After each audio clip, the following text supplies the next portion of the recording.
Alors, comment on va dérouler? Dans un premier temps, je vais présenter notre association très brièvement, puis laisser la parole à Chantal qui va présenter l'association Zensma Alumni et à Daniel qui présentera Ensma Alumni. Et puis pour finir avec les remerciements, bien sûr, on a les deux grands acteurs de ce soir. On a Gabriel Plassa qui va intervenir comme expert sur les mobilités, qui est à l'ADEME, qui a cofondé la Fabrique des mobilités, qui va également nous parler dans un deuxième temps de l'extrême défi, donc, non des moindres.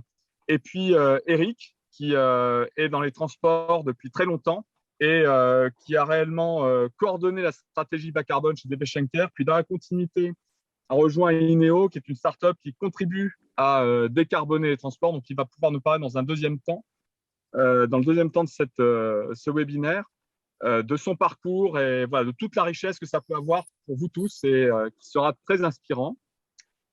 Donc à présent, bien sûr, il ne fallait pas, avec le direct, j'allais oublier, mais Florian Caillon, qui est permanent au bureau d'Alumni for the Planet et qui est vraiment notre support, donc qui fait que vraiment toute la logistique, tout fonctionne, fait qu'on est réunis à présent. Juste un dernier petit mot pour Alumni for the Planet.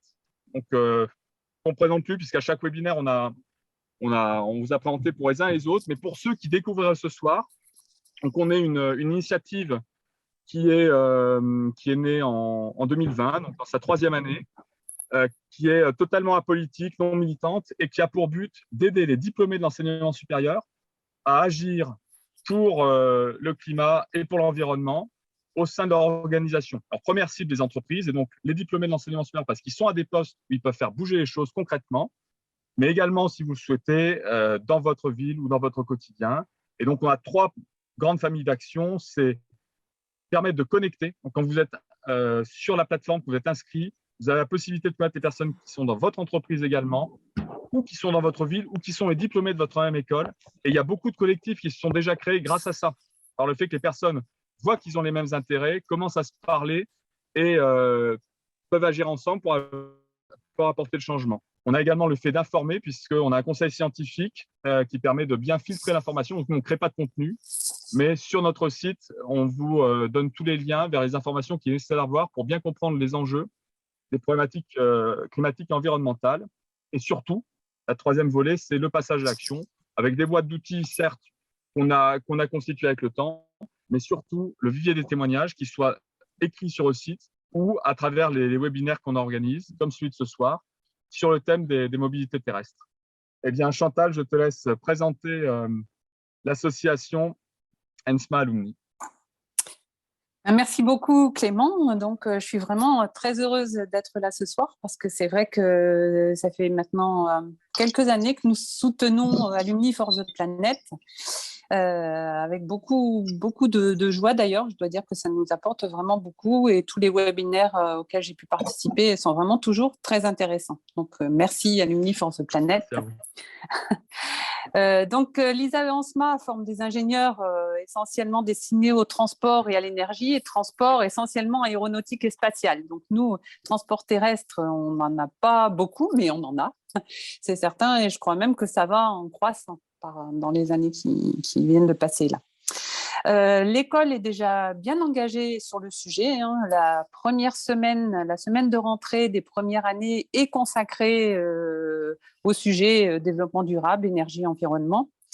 Et en 2022, là, donc la dernière rentrée, on a réussi à solliciter des alumni qui sont venus témoigner, échanger avec les élèves. C'était vraiment très, très intéressant. Des alumni qui eux-mêmes sont engagés ou justement dans leur entreprise ou dans une collectivité ou même à titre personnel pour certains. Donc, une expérience très riche et qui d'ailleurs va se renouveler à la rentrée prochaine et certainement les rentrées qui suivront. Au mois de novembre, il y a aussi eu à l'école une semaine urgence climat organisée par les élèves. Donc, c'est vraiment notable parce que ça montre à quel point le sujet est important vu par les élèves eux-mêmes. On est en train de mettre en place aussi une conférence éco-conception avec des alumni, mais pas uniquement. Donc, c'est vraiment intéressant. C'est vraiment un sujet sur lequel il existe beaucoup d'échanges entre l'école et les alumni. Hein. C'est pas vrai pour tous les sujets évidemment que traite l'école, mais sur celui-là en particulier, l'école nous sollicite beaucoup et nous, on tient à apporter notre soutien à l'école et aux étudiants. Et pour ce faire, eh bien, on sollicite beaucoup nos alumni engagés et puis ceux qui ne le sont pas, on essaye aussi les faire qu'ils soient engagés. On fait beaucoup de publicité autour d'Alumni for the Planet en disant que l'association soutient, mais qu'ils peuvent aussi soutenir de manière personnelle Alumni for the Planet. Donc voilà, pour nous, c'est vraiment un thème majeur et c'est la raison pour laquelle d'ailleurs on a trouvé notre perle rare, Daniel Outré, pour s'occuper du sujet parce que c'était vraiment un gros sujet. Il nous fallait quelqu'un qui prenne ça en charge et Daniel a vraiment pris ça non seulement en charge, mais aussi il a ça à cœur. Donc, on est vraiment content de ce résultat et de la marche qui est en train d'être suivie sur le sujet. Voilà pour l'ISAE ENSMA.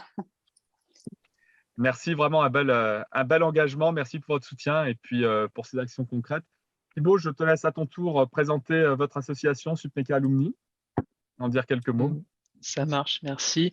Bonjour à toutes et à tous. Donc, merci à Alumni for the Planet pour l'organisation et également Aurélien et Daniel qui ont participé, qui ont poussé pour que ce webinaire puisse exister. Et nous, on est très contents aussi à Supmeca Alumni de pouvoir faire un événement commun avec ISAE ENSMA Alumni. On essaie de créer de plus en plus de synergie entre les écoles les alumni des écoles du groupe ISAE, et donc c'était l'occasion de le faire. Merci à vous aussi d'être présents aujourd'hui parce que du coup d'être présent en fait aujourd'hui, ça montre aussi votre engagement pour agir envers le climat et l'environnement au sein de vos entreprises. Nous, à Supmeca Alumni, on est aussi engagés. On est engagés depuis pas mal d'années et depuis qu'Alumni for the Planet existe, on les soutient également.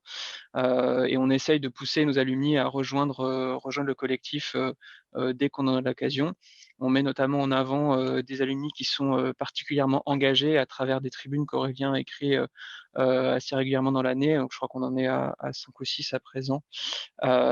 Et qui met en avant dans le détail des témoignages assez longs d'alumni qui sont engagés pour l'environnement, pour le climat. Et on est aussi assez fiers d'avoir un des cofondateurs de Time for the Planet dans nos alumni, qui va être aussi parrain de promo d'ailleurs, pour justement montrer aux plus jeunes, mettre en avant des rôles modèles auprès des plus jeunes et faire en sorte que tout le monde soit embarqué sur ce sujet. Nous, en tant qu'association d'alumni, la seule chose qu'on peut faire, c'est embarquer les gens sur ce sujet-là de la même manière que le fait Alumni for the Planet. Donc on va le faire avec les tribunes.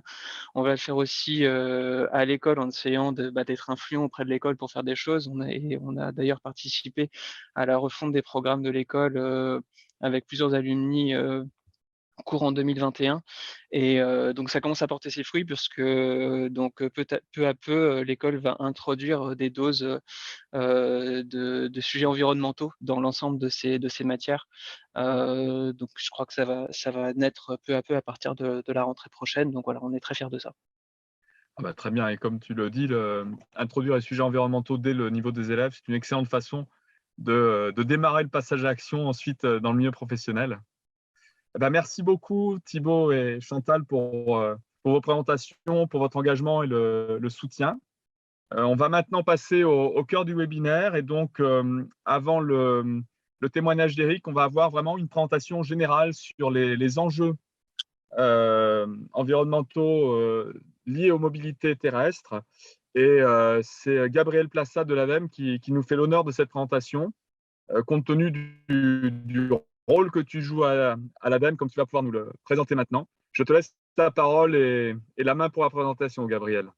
Merci beaucoup. Donc en 2 mots, oui, je travaille à l'ADEME sur le sujet de la mobilité et de l'innovation même de façon transversale à l'agence, pas uniquement sur le sujet de la mobilité. Donc j'ai été à l'initiative de la Fabrique des Mobilités, qui est une association qui se focalise sur les communs et l'open source dans le domaine du transport. Et là, je travaille sur l'extrême défi, dont je vous dirai 2 mots dans un deuxième temps.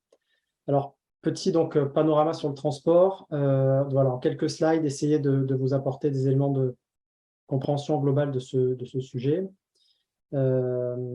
Donc, une première introduction, rentrer en matière qui est plutôt scientifique, si on peut dire. Se déplacer, c'est rassembler un certain nombre de ressources. Donc, on part de la demande de transport, finalement le besoin. Le besoin qui est lié aussi aux endroits où on habite, où on travaille, où on se déplace. Ensuite, le report modal, quel mode de transport on va choisir pour effectuer ce déplacement. Le taux de remplissage, l'efficacité énergétique des véhicules, et puis à la fin, le contenu carbone dans le vecteur énergétique que l'on a appelé. Et derrière ces 5 blocs, en fait, il y a aussi 4 industries extrêmement différentes. L'industrie des infrastructures, l'industrie des véhicules et des objets, donc vélo ou automobile ou bus ou camion, l'industrie de l'énergie et la dernière, relativement nouvelle, mais qui a transformé le secteur, c'est l'industrie de l'information, qui joue à la fois sur la demande et également sur le report modal, le taux de remplissage, donc qui joue à plusieurs niveaux. Et ces 4 industries, elles sont très différentes en matière de culture d'innovation, de façon d'apporter une solution au marché, de pas de temps et de façon de collaborer. Et donc, si on veut faire un bilan, voilà, des émissions de gaz à effet de serre, il faut tenir compte de tout ça, de chaque mode de transport dans ces différentes étapes. Petite entrée par, si on prend un exemple, voilà, les trajets domicile-travail, source INSEE. Donc, on peut voir sur ce type de trajet, donc on s'adresse là uniquement à la mobilité des personnes, on peut voir en fonction des distances, le type de mode utilisé. Donc, pour des distances de 0 à 1 km, on utilise à 40% la marche. Voilà comment se lit le graphique. Et puis, l'automobile, pratiquement à 50%. Donc ça permet de donner une illustration, finalement, sur les pratiques de mobilité sur un type de trajet en 2019 au niveau national. Donc, on peut voir, évidemment, la dominance de l'automobile, qui prend beaucoup de parts. Hein, dès qu'on dépasse les 5 km, on a quasiment plus de marche et la part du vélo se réduit. Transport en commun, on a une part de transport en commun qui est relativement constante, qui peut augmenter sur les petits trajets. Après, ce regard-là, il est différent si on regarde maintenant Paris et en dehors de Paris. Si on regarde Paris en bas, il y a un cas particulier, en fait, on voit bien l'utilisation assez importante des transports en commun en bleu sur les différents modes qu'on ne retrouve pas en dehors de Paris. Donc ça, voilà, c'est une illustration pour montrer que les usages, les modes diffèrent fortement en fonction des territoires, dont on se doutait. Et puis, une façon de représenter aussi les déplacements. Donc là, on est sur des données de l'Île-de-France, en nombre de déplacements, en durée et en kilomètres parcourus. Donc, si on veut travailler les émissions de CO2, on va plutôt s'intéresser aux kilomètres parcourus. Pour les personnes, on a plutôt un ressenti en termes de durée, où les choix modal vont plutôt jouer sur la durée. Et on peut voir, voilà, en fonction finalement, de l'origine du transport et pourquoi ce transport est réalisé, qu'on a des évolutions qui sont, des parts qui sont différentes. Et cette fois-ci, j'essaye là de présenter les principaux problèmes de transport au niveau global. Et donc, je les séparais par cible. On a donc, pour les autorités organisatrices, les régions, hein, donc les acteurs publics qui vont organiser la mobilité, des défis pour produire de la connaissance, pour prendre de meilleures décisions, pour mieux exploiter les systèmes de transport et mieux investir dans les solutions de mobilité, les choix modaux. Pour les citoyens, il s'agit de tester une multitude d'offres de mobilité et de pouvoir, au quotidien, changer ses pratiques en intégrant les offres de mobilité qui conviennent. À l'inverse, pour les secteurs industriels, là, ça va être de proposer une multitude de solutions, à la fois des produits, des objets, mais également des services, aux citoyens et puis à toutes les parties prenantes, également les entreprises, efficace, recyclable, combinable, à durée de vie longue, bien sûr avec des caractéristiques liées à la transition écologique. Pour les générateurs de flux, donc à la fois les entreprises, les commerces, les zones d'activité, il y a tout un travail sur la réorganisation des activités logistiques, les déplacements des salariés, des commerciaux, des clients, en jouant sur l'espace et le temps, en jouant sur les outils numériques aussi pour réduire finalement la demande et la réorganiser.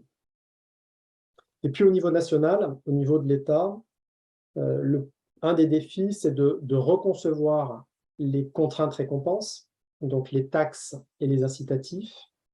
Les taxes qui s'appliquent à la fois sur la mobilité, sur le carburant, sur tout un tas d'endroits, de mettre ça en cohérence avec aussi des incitatifs qu'on retrouve sur le forfait mobilité durable ou d'autres.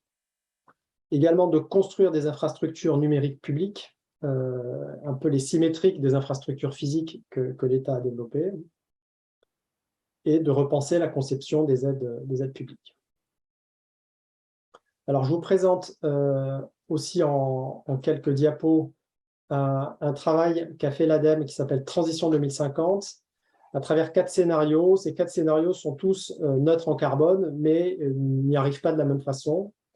Ils sont là aussi pour susciter le débat, pour montrer des options différentes. Et ici, je présente le volet en fait mobilité de ces 4 scénarios. Donc, un premier scénario qui s'appelle Génération frugale, où là, on va plutôt très clairement chercher à réduire la demande et à avoir des déplacements locaux, principalement avec des véhicules en mobilité active, vélo, tricycle, etc. Donc, on parle de démobilité, de ralentissement, de localité, de baisse du trafic de l'aérien, de la voiture et des camions, de relocalisation et de low-tech. Deuxième scénario, coopération territoriale. Là, on cherche à réduire la demande, mais moins que dans le premier scénario. Donc, on travaille sur les proximités, mobilité active et partagée. Donc là, on travaille avec le covoiturage ou l'autopartage. Et on travaille au niveau de territoire, de bassin de vie.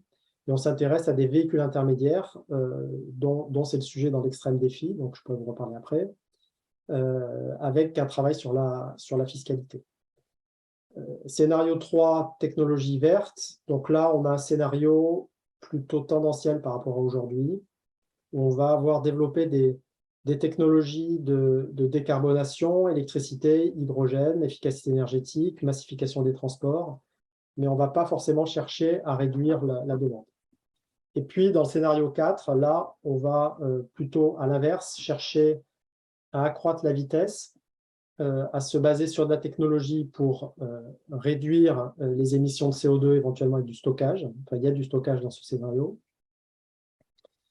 Donc, électrique, véhicule autonome, et donc on a un scénario pro-technologie dans ce cadre-là. Voilà. Hop. Je reprends en fait les 5 points que j'ai montrés tout à l'heure, et on peut voir dans les 4 scénarios, voilà, les teinter différemment. Et donc, le S1, on joue massivement sur la demande. Le S2, on joue massivement sur la demande et le report modal.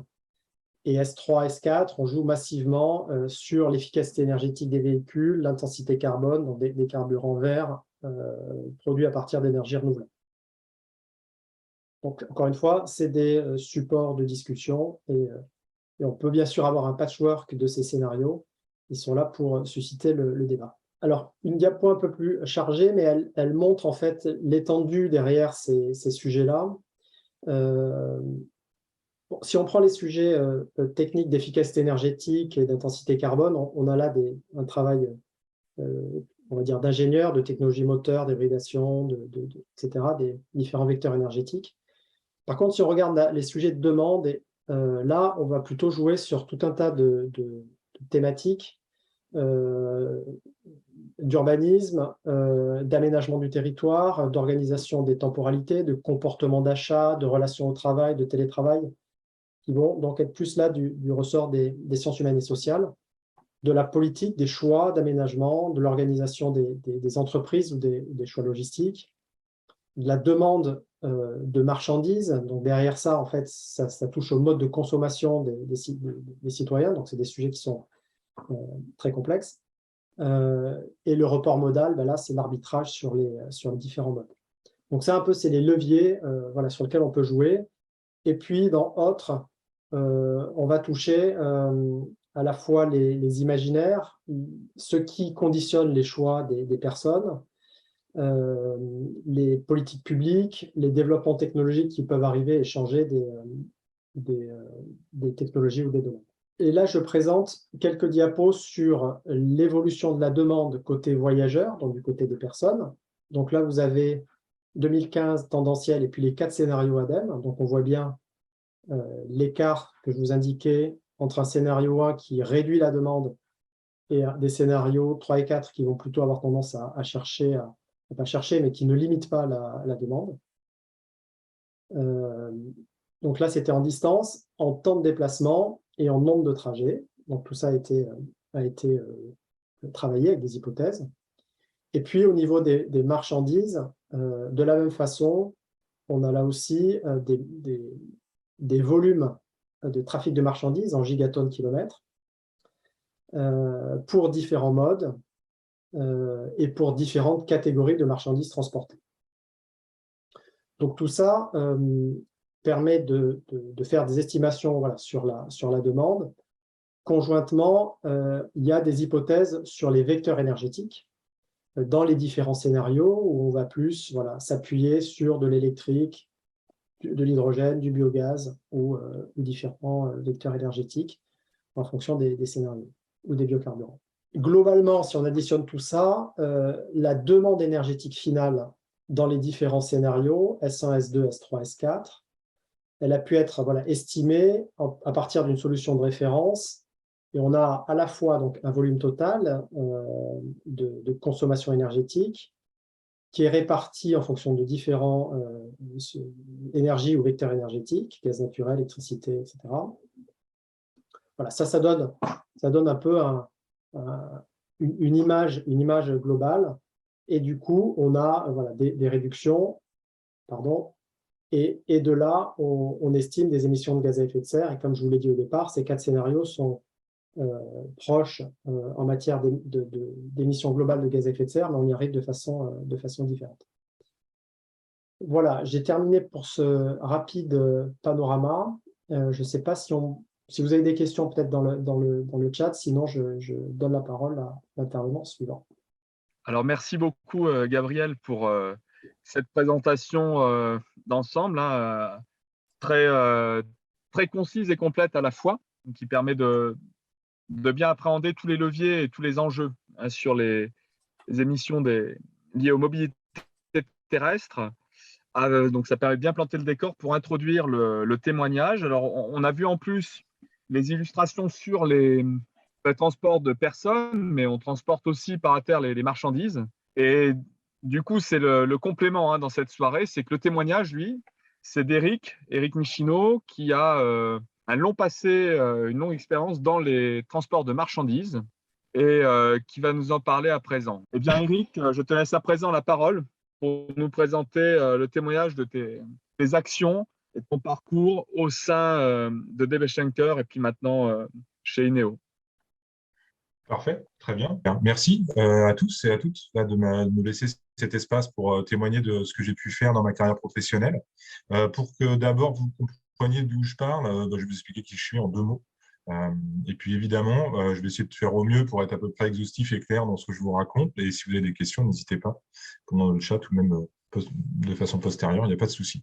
Voilà, donc je m'appelle Éric Michinaud, j'ai 43 ans et j'ai 2 enfants et je suis assez engagé en général dans la vie. Voilà, j'ai fait de l'associatif, pas mal. Je fais de la fresque pour le climat, je fais du time to shift. Enfin, je fais plein de choses voilà, qui tournent autour de la décarbonation, parce que je suis convaincu qu'il faut qu'on agisse dans ce domaine-là, et ce qui est sûrement le cas pour la plupart des gens qui écoutent aujourd'hui le webinaire. J'ai travaillé 25 ans dans le transport, routier de marchandises, avec un peu d'aérien, un peu de maritime aussi. J'ai commencé tout au début, il y a bien longtemps maintenant, chauffeur routier, c'est un peu le storytelling, mais j'ai commencé comme ça, et puis ensuite, j'ai passé au commerce, et puis du commerce, j'ai eu la chance d'avoir une carrière assez riche dans ce domaine-là, du transport routier de marchandises en particulier, avec notamment 18 ans dans une grosse entreprise qui s'appelle Schenker France, qui est une filiale de la Deutsche Bahn, qui sont des chemins de fer allemands. Schenker France, pour vous situer, pour ceux qui ne connaissent pas trop ce domaine, c'est le deuxième plus gros transporteur français sur une activité qu'on appelle la messagerie.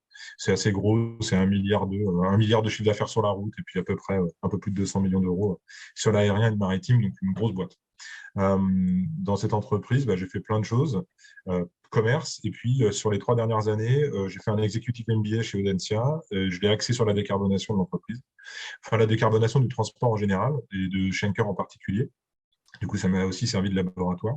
J'ai proposé un programme de décarbonation, et ça, je vais vous en parler un petit peu plus loin.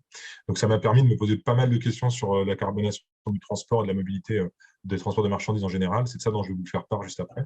Puis ensuite, je vous expliquerai comment ça s'est traduit en termes d'action dans mon entreprise.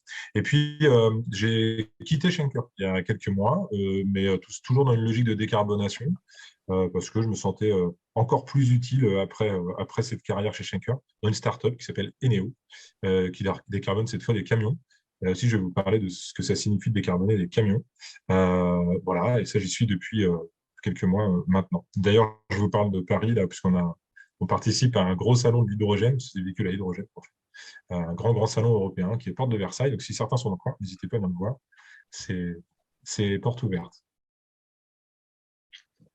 Allez, le constat quand même, c'est que le transport aujourd'hui, c'est 31% des émissions de gaz à effet de serre en France. C'est bien de se le dire. Il faut savoir que ce n'est pas forcément valable dans tous les pays et dans le monde entier, mais en France, c'est une proportion qui est importante relativement, pour une raison simple, c'est qu'on produit aujourd'hui de l'électricité qui est assez peu carbonée en France, qui est plutôt nucléaire. Donc, la part du transport, naturellement, est plus importante que dans la moyenne des pays européens.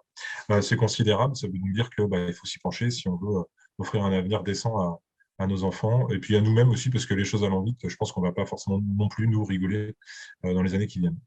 La première chose que je souhaitais vous dire, c'est que quand on commence à faire de la décarbonation et qu'on essaie de faire un premier constat pour pouvoir ensuite mettre en place des plans d'action le plus efficaces possible, eh bien, il faut rester simple dans ces constats. Ce n'est pas évident. Et je pense que Gabriel sera d'accord avec ça. N'hésite pas d'ailleurs à abonder si tu veux, mais ce n'est pas évident d'essayer d'avoir une photographie assez simple de ce qui se passe en termes de carbonation pour pouvoir faire déterminer ces pistes-là de décarbonation. En réalité, un des premiers problèmes qui est un biais cognitif, c'est que oui, les voitures ou les camions ou je vais appeler ça des machines, polluent moins, c'est vrai, même si ça reste des moteurs thermiques. La plupart des camions d'aujourd'hui, et on l'entend encore beaucoup, polluent beaucoup moins que leurs équivalents d'il y a 20 ans. C'est super, mais dans le même temps, on a augmenté énormément le nombre de camions sur les routes, ce qui fait qu'en valeur absolue, ça ne fait absolument pas sens et on continue à dégrader la situation. Donc, attention à ce genre de biais. C'est un exemple que je vous donne là, mais qui est valable dans énormément d'activités. Dans le transport, c'est très prégnant. Donc, le constat, il doit rester simple et on doit regarder les choses froidement, c'est-à-dire comment on carbone au sens global du terme. Donc, je vous propose pour ça cette petite lecture-là. Ça a été un des guides qui a permis de mettre en place ensuite les plans d'action chez Schenker. Ici, vous avez, ça se lit très facilement, hein, vous avez la petite barre, la première barre qui donne en fait le nombre de véhicules particuliers, poids lourds, etc. Et puis la quantité en carbone émis par ces activités-là. Alors, évidemment, ce n'est pas bien de carboner dans tous les cas de figure. Après, si on regarde les choses de façon relative ou de façon absolue, je ne sais plus, je ne suis pas très matheux, pardon, mais en tout cas, les voitures particulières, ça reste quand même la problématique principale en global de carbonation. Les poids lourds et les véhicules utilitaires légers qui vont toucher au transport de marchandises plutôt sont tout de suite derrière la deuxième cause de carbonation. Après, tous les autres carbones aussi, c'est pas bien. L'aérien, par exemple, c'est énorme. Et quand on parle d'émissions de gaz à effet de serre de l'aérien, c'est souvent ramené en fait à la personne transportée. Et effectivement, là, c'est complètement désastreux. En valeur absolue, c'est beaucoup trop. Mais la principale cause aujourd'hui en France, dans les transports, ça reste ce qui est sur la route, quoi. Il faut travailler tous les aspects. Encore une fois, attention à ne pas me faire dire ce que je n'ai pas dit. Ça reste très important de se pencher sur tous les types de transports.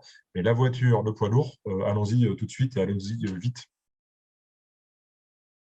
Alors évidemment, ce qui peut motiver un transporteur, pour parler de cette place-là, à décarboner, ça peut être tout simplement la loi, le contexte légal, etc. Alors, rassurez-vous, le slide, il est assez bavard et l'objectif, c'est pas de vous le lire. C'est juste pour vous dire qu'il y a tout un tas de raisons qu'on pourrait mettre en exergue pour pouvoir se mettre en mouvement et commencer à décarboner, à commencer par la réglementation. Je vais vous donner un exemple parce que ça paraît, c'est peut-être le plus simple à appréhender, mais il y a un certain nombre de villes qui mettent en place ce qu'on appelle des ZFE, des zones à faible émission, qui vont demain, et le plus vite possible, j'espère, empêcher des véhicules polluants de rentrer dans les centres-villes pour toutes les raisons qu'on peut imaginer. Ça, c'est typiquement la réglementation qui va pousser les entreprises et les particuliers, de facto, à décarboner. La réalité, c'est que s'il faut attendre en fait l'évolution de l'économie, les Green Deal ou l'évolution de la technologie pour décarboner, on se trompe de combat. La première motivation, elle devra quand même rester je sais pas, d'offrir un avenir à peu près décent aux futures générations. Et très souvent, on constate dans les grandes entreprises en général, pas que de transport, mais c'est que l'impulsion, elle est plutôt autour de la vraie volonté sincère et authentique des gens de faire évoluer les choses. Et quand je dis des gens, c'est des gens en interne, c'est pas forcément l'entreprise en soi, mais c'est des gens qui se lèvent le matin en se disant, moi, aller bosser, c'est bien, mais aller bosser dans un contexte qui a du sens et dans un mouvement positif, c'est beaucoup mieux. Il ne faut pas perdre ça de vue. En clair, n'attendons pas que la réglementation impose des choses pour mettre en place les meilleures actions possibles pour décarboner. C'est ce qui s'est passé notamment dans mon expérience avec Schenker, avec les gens qui ont travaillé avec moi sur les programmes de décarbonation. L'impulsion, elle n'était pas la peur du gendarme. Elle était clairement de trouver du sens dans ce qu'on fait et accessoirement, c'est sûrement le meilleur carburant, sans mauvais jeu de mots, pour avancer dans le domaine. Aujourd'hui, sur cette courbe, là, on voit où on en est en termes d'émissions de gaz à effet de serre dans les transports, jusqu'à à peu près aujourd'hui, ça doit aller jusqu'en 2021. Et on voit en orange la courbe qu'on devrait prendre pour atteindre les objectifs qui sont fixés. Et en l'occurrence, on voit que plus on avance, plus la courbe est raide et moins elle est tenable. Ce qu'il va falloir faire maintenant, c'est plus qu'accélérer. Il faut complètement prioriser les actions de décarbonation sur le transport, parce qu'aujourd'hui, dans l'état où on se parle là, on n'est absolument pas en mesure de tenir ces objectifs. Ça n'est absolument pas possible. Et si je parle simplement du transport routier de marchandises, on ne peut pas, pour une raison aussi simple que celle-ci, il n'y a pas de véhicule décarboné. Ça n'existe pas, c'est beaucoup trop lent en termes d'industrie, c'est sûrement pas assez contraignant pour les industriels eux-mêmes.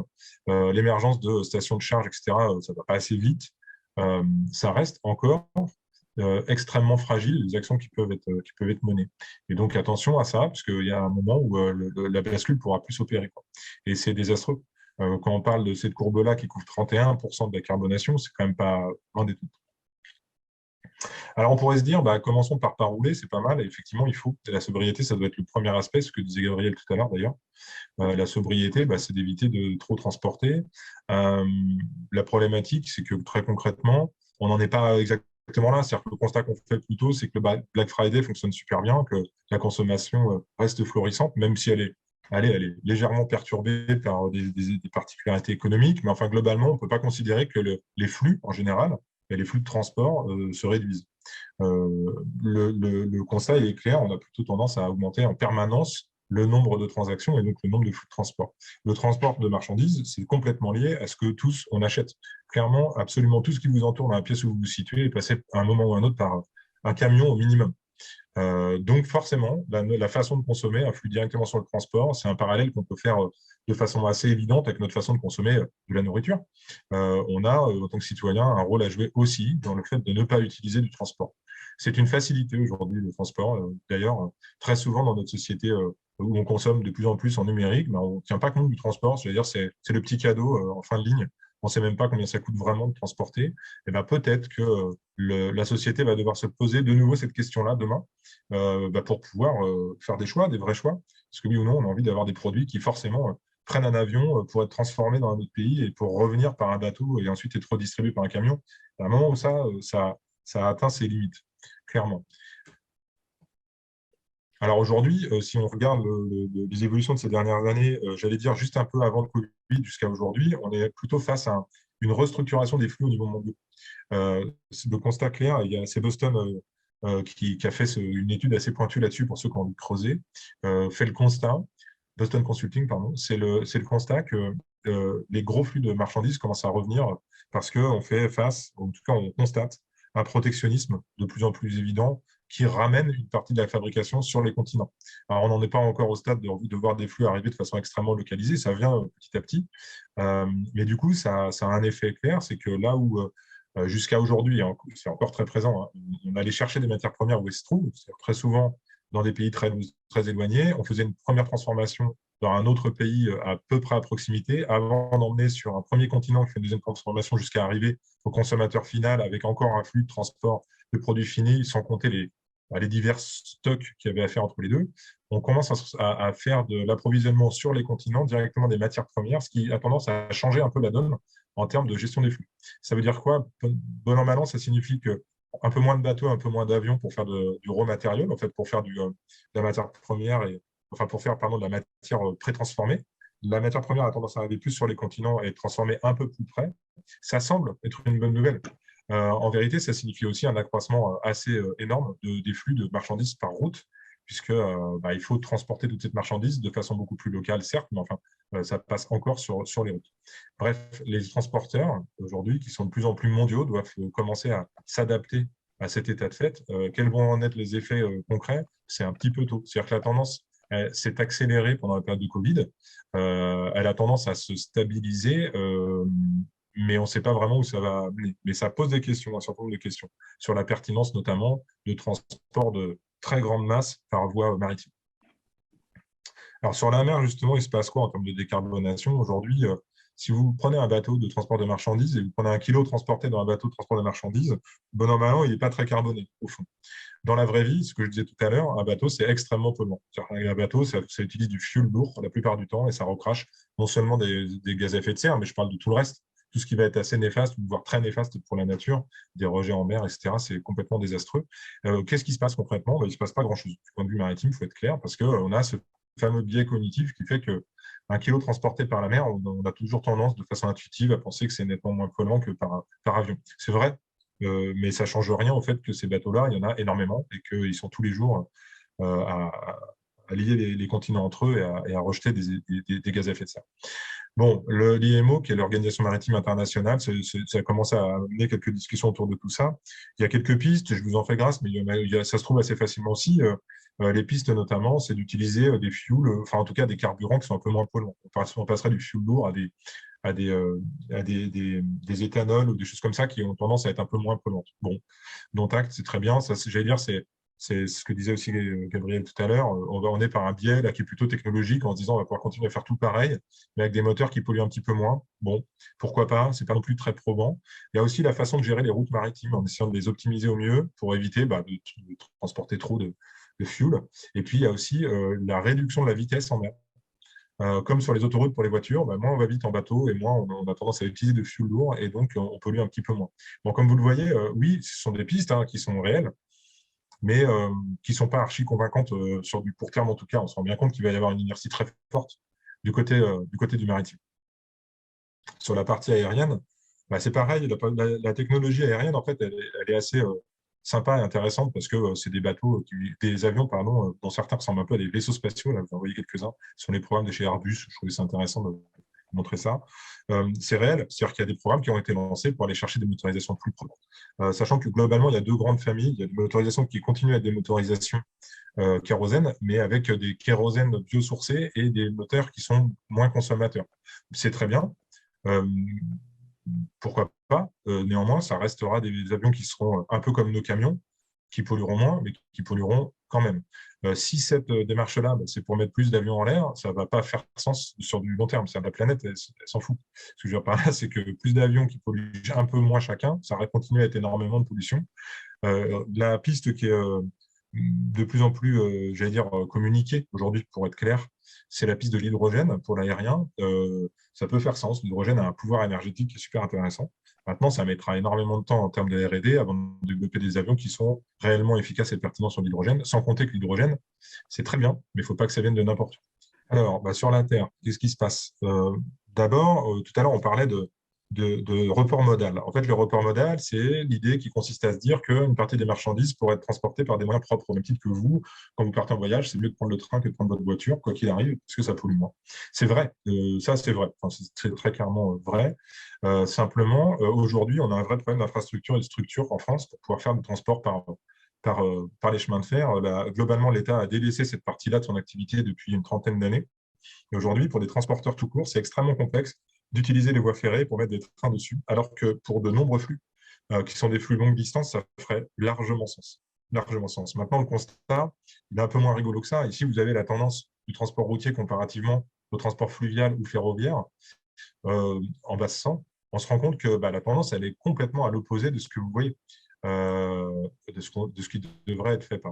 Le transport ferroviaire, c'est moins 36% sur les dernières années, c'est complètement ahurissant. Et tout ça, c'est reporté sur le transport routier très clairement. Les grands transporteurs aujourd'hui, en fait, ont vocation à emmener de la marchandise d'un point A à un point B. C'est ça leur métier. Ce n'est pas forcément de mettre ça dans un camion. Si aujourd'hui les transporteurs utilisent des camions, c'est parce que c'est ce qui est le plus économique et le plus agile en termes d'exploitation. Demain, vous arrivez à mettre en place des infrastructures qui sont fiables et qui sont disponibles sur rail, les transporteurs l'utiliseront. Il y a tout un tas de raisons pour ça qui ne sont pas que des raisons purement vertueuses. Il y a aussi des questions de moins faire appel à des conducteurs qui sont des denrées rares aujourd'hui en termes de recrutement, par exemple. À le rail, ça peut faire partie en fait des solutions. Ça peut aussi baisser les coûts de transport. Quand vous mettez de nombreux containers sur rail, évidemment, le coût de transport baisse. Donc, ça peut être intéressant sur des lignes régulières. C'est une piste qui est hyper sérieuse et qui devrait être mise en avant largement par les dirigeants pour pouvoir aller proposer ce type de solution. Mais comme vous le voyez, pour le moment, ce n'est pas non plus complètement évident. La raison principale de l'abandon du ferroviaire pour le fret, c'est la priorisation largement du rail pour les transports de personnes. C'est une bonne chose, hein, ceci étant dit. Maintenant, on en paye un peu les frais sur la partie de transport de marchandises. Après cette dizaine d'années, cette vingtaine d'années de politique, tout est géré. Et les muscles, eh bien oui, livrer en centre-ville, ce n'est pas nécessairement via des camions. Alors les camions, c'est obligatoire pour des denrées lourdes, enfin des fret lourds, mais il y a une partie de la solution qui réside aussi dans la mise en place de véhicules type vélo-cargo ou simplement de livraison à pied. Ça se fait de plus en plus, et pour vous faire part de l'expérience de DB Schenker, mais non, ça ne touche pas. Pour les personnes qui ont un micro, est-ce que vous pouvez couper, s'il vous plaît, qu'on entende bien Eric? C'est fait, manifestement. Ça doit être... ouais. Et donc, la mobilité musculaire, il y a vélo-cargo, vélo ou simplement livraison à pied, se développe. C'est hyper bien et c'est super intéressant quand on habite en ville de se faire livrer un colis, une palette via des vélos-cargo qui sont de plus en plus performants, de plus en plus efficaces. Schenker a une politique là-dessus qui est vachement intéressante de rachat, notamment de startups qui sont lancées dans la livraison vélo-cargo. Ça marche très bien, c'est super sympa. Ça a un effet, par contre, c'est qu'en valeur relative, c'est très faible, en fait, c'est très peu. Faire de la livraison en centre-ville, ça a énormément d'avantages, mais ce n'est pas sur les émissions de gaz à effet de serre que c'est le plus évident. Ça a un effet, mais c'est c'est quelques pourcents.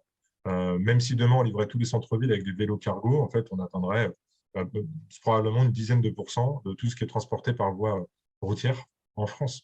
Donc, attention là aussi au biais qui consistera à dire livrons en vélo, c'est super. Oui, mais en attendant, les marchandises viennent dans des camions qui sont pleins à craquer dans des agences de proximité. Et c'est là, en fait, où ça pollue le plus. Donc, c'est bien. Encore une fois, je ne dis pas qu'il ne faut pas le faire. Je dis qu'il faut voir les choses telles qu'elles sont, de façon efficace. Il faut absolument le faire, tout ça en complément du reste. C'est-à-dire qu'il n'y a pas une solution ultime. Après, on dit qu'il faut optimiser le chargement. C'est une réalité. C'est-à-dire que mettre plus de frais dans les camions, c'est la première chose à faire probablement.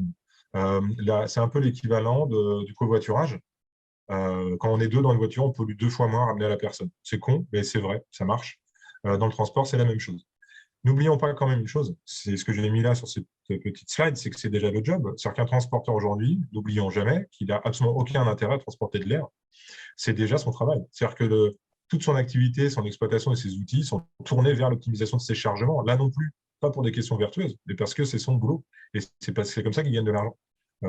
Ça n'empêche qu'une partie des lignes aujourd'hui ne sont pas forcément complètement optimisées. Il reste encore du travail à faire dans ce domaine, sur des camions complets notamment, qui ont besoin de se replacer d'un chargement à l'autre, enfin, en tout cas d'un site de chargement ou de déchargement à l'autre, où là, le camion se déplace naturellement à vide.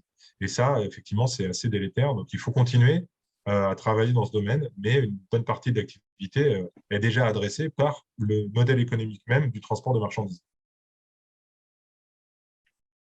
Alors après, c'est pareil, quand on parle de transport, le premier réflexe, c'est de se dire, alors on n'a qu'à mettre en place des camions qui ne polluent pas, c'est super. On est sur le biais, un des scénarios de Gabriel, qui est le scénario, je crois, le dernier, qui consiste à dire, faisons de la technologie à fond les ballons et ça va résoudre des problèmes. Ouais, là, je vous ai mis un exemple qui moi, me fait un peu rire parce que c'est tellement moche. C'est un camion complètement décarboné, mais qui ressemble plus à une saucisse. Aujourd'hui, on est dans le fantasme. C'est des véhicules qui sont capables de transporter des marchandises lourdes sans carboner. Ça n'existe pas, ça n'existera jamais parce qu'il faudra les produire de toute façon. Là aussi, attention à ce biais-là. Un camion qui n'émet pas de gaz à effet de serre, c'est déjà extraordinaire. Mais un camion qu'on a produit pour ne pas émettre de gaz à effet de serre, c'est 80 tonnes de CO2 juste à la production. Il ne faut jamais oublier ça. C'est hyper important. Donc, attention, le fait de mettre des camions propres sur la route, ça ne résout pas tout. Un camion qui n'émet pas de CO2, c'est un camion qui a besoin d'énergie. Si l'énergie que vous produisez n'est pas propre, si l'électricité que vous produisez n'est pas bien produite, vous avez beau avoir un beau camion tout propre, il aura quand même généré de la carbonation ailleurs. Attention à ces effets de base communicant. Là aussi, je ne dis pas qu'il ne faut pas le faire, mais ça correspond à des enjeux qui sont un peu plus terre à terre que juste trouver la bonne idée pour avoir un camion qui roule décarboné. C'est ce qu'on voit ici. Il faut bien comprendre une chose, c'est qu'aujourd'hui, l'enjeu des boîtes de transport, c'est tous les jours de s'adapter au volume, à leur exploitation du quotidien. Les entreprises de transport, elles doivent être fiables, elles doivent s'adapter tous les jours. On a un certain nombre de colis de palettes à livrer, il faut trouver les meilleurs moyens de les livrer. Voilà, c'est ça leur job. Sans ça, en fait, il n'y a pas de modèle économique et la survie d'entreprise, c'est ce qui passe avant la décarbonation. C'est comme ça que ça fonctionne et d'ailleurs, les gens qui font l'exploitation, on les contrôle, on les juge, on les attend là-dessus. Du coup, les entreprises doivent faire preuve d'adaptation et l'adaptation, c'est de commencer à déployer des véhicules qui sont plus vertueux, plus propres, notamment des vélos cargo, j'en ai parlé, pour la mobilité douce en centre-ville, des véhicules gaz, des véhicules électriques, des véhicules à batterie, pourquoi pas. Et ça, il faut imaginer que ça va être dans les 2 ans qui viennent. Ça commence à se déployer, c'est lent, c'est beaucoup trop lent, et ça tombe face à certains os du type mettre en place des véhicules, des poids lourds électriques, c'est super, mais il faut les charger. Et les charger, ce sont des bornes de charge rapide qui coûtent chacune extrêmement cher, plusieurs dizaines de milliers d'euros. Toutes les entreprises ne peuvent pas se permettre ce genre d'investissement.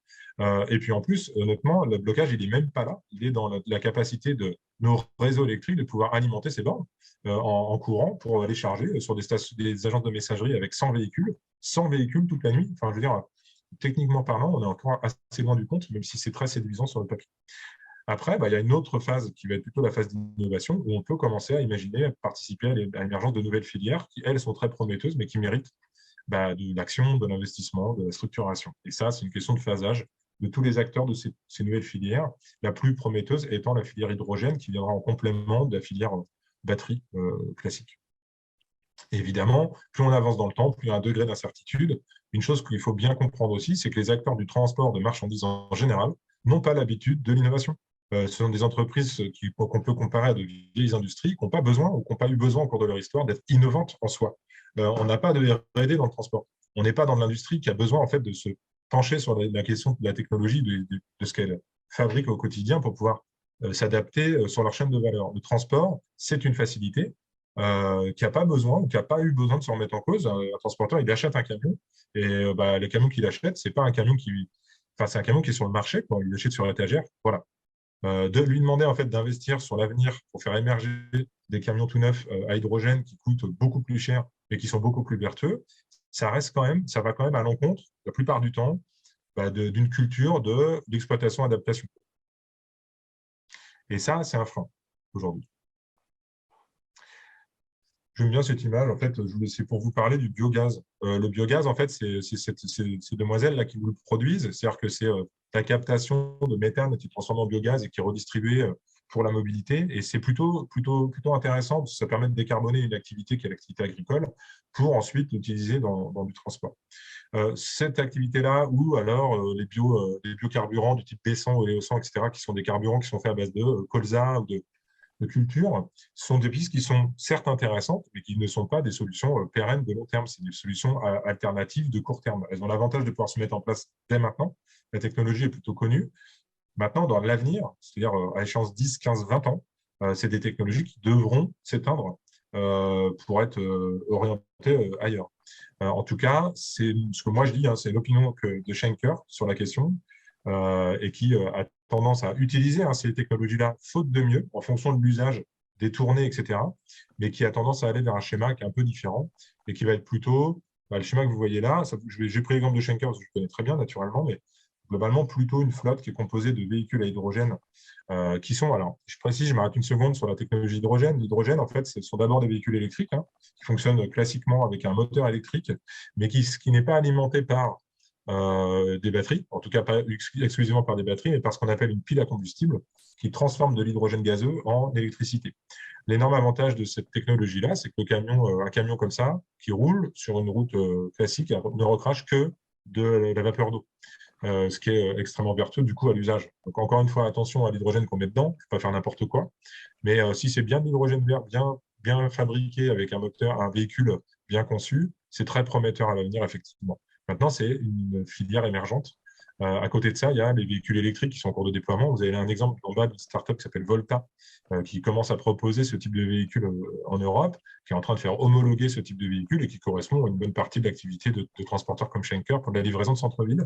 Et puis, je vous ai mis aussi, naturellement, les vélos cargo. Là, vous avez quelques modèles de vélos cargo. Il n'y a pas longtemps, Schenker a passé un partenariat avec une autre technologie qui s'appelle Carriole, en fait, qui est une remorque motorisée en électrique qui permet de tirer des palettes. Donc, on peut, avec des vélos aujourd'hui, livrer des palettes en centre-ville.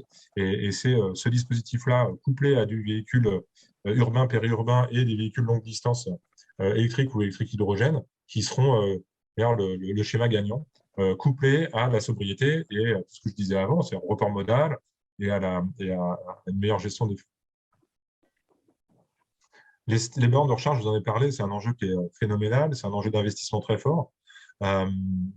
On ne peut pas mettre des bornes n'importe où quand on veut, quoi.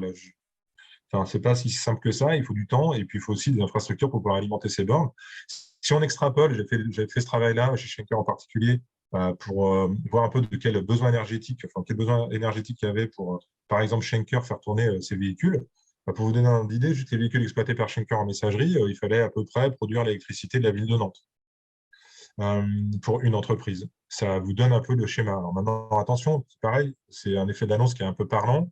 Évidemment, l'électricité n'est pas utilisée toujours au même moment, elle n'est pas produite en permanence, c'est en continu. Donc, c'est un schéma, ou en tout cas, c'est une image qui est intéressante, mais qui est imparfaite.